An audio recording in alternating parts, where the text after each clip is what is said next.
pesado para o cônjuge prejudicado pela grave violação deste dever. Pois bem, dano moral.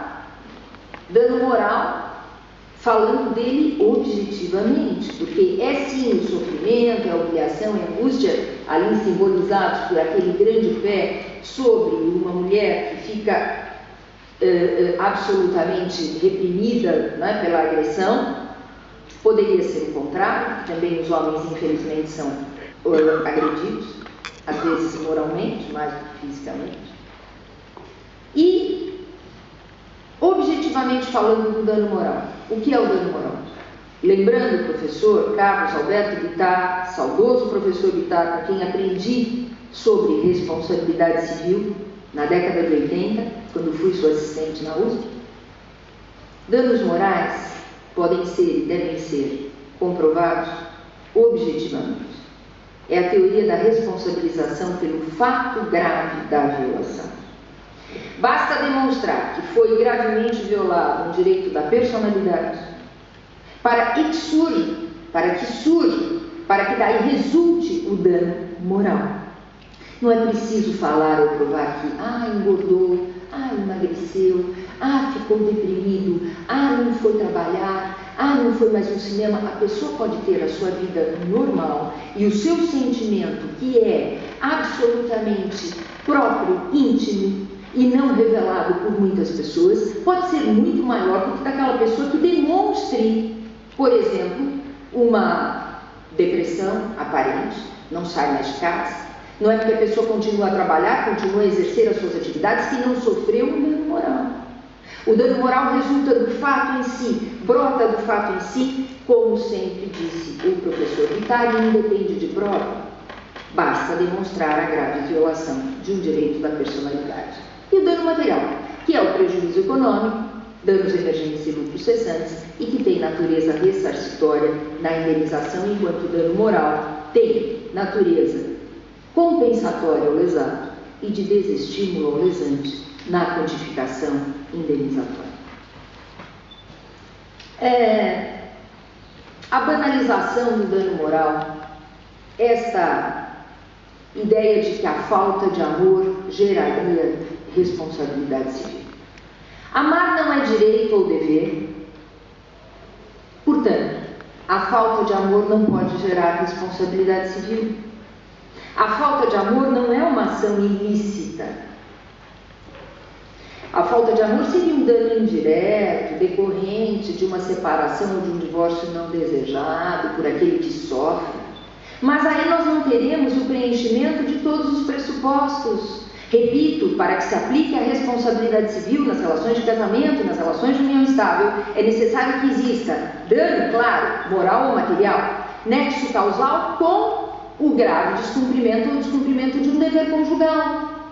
E no caso, amar não é dever, portanto, não há o preenchimento do primeiro pressuposto.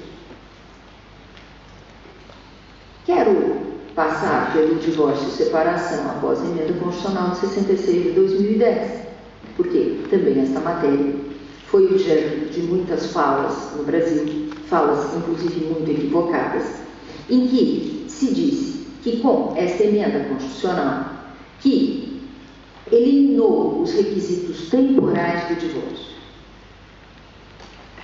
tirou do divórcio a sua natureza conversiva, passamos a ter no Brasil o divórcio direto, independentemente de prazo de separação de fato ou de separação judicial. E foi isso que fez a emenda, naquela redação ali ao meio, o casamento pode ser dissolvido pelo divórcio quando antes se estabelecia o prazo de 1 ano de separação judicial e de 2 anos de separação de fato para a conversão da separação e divórcio. No entanto, com base na emenda, passaram a dizer que não haveria mais sanção pelo descumprimento de dever do casamento no direito brasileiro. E com um caminho muito turvo para se chegar a esta infeliz e, obviamente, equivocada conclusão. O caminho turvo eliminou-se a separação. A separação judicial não existe mais. Se a separação judicial não existisse mais no direito brasileiro, seguinte: é no Código Civil que está regulada a separação judicial com sede própria para apuração do descumprimento de dever do casamento. Se esta é a sede do Código Civil para apuração do descumprimento do dever do casamento, eliminado o instituto da separação, não temos mais sede para este fim.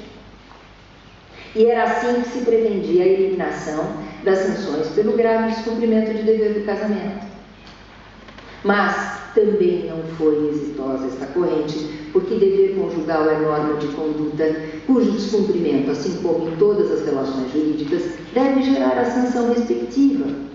Sanções estas da perda do direito à pensão alimentícia, da perda do direito ao sobrenome conjugal, ali as regras do direito brasileiro e logo a seguir vou apresentar as do direito português, e a reparação dos danos morais e materiais.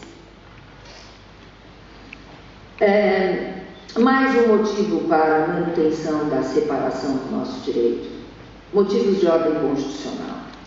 Os religiosos católicos, os religiosos evangélicos não aceitam o divórcio, não aceitam a dissolução do vínculo conjugal.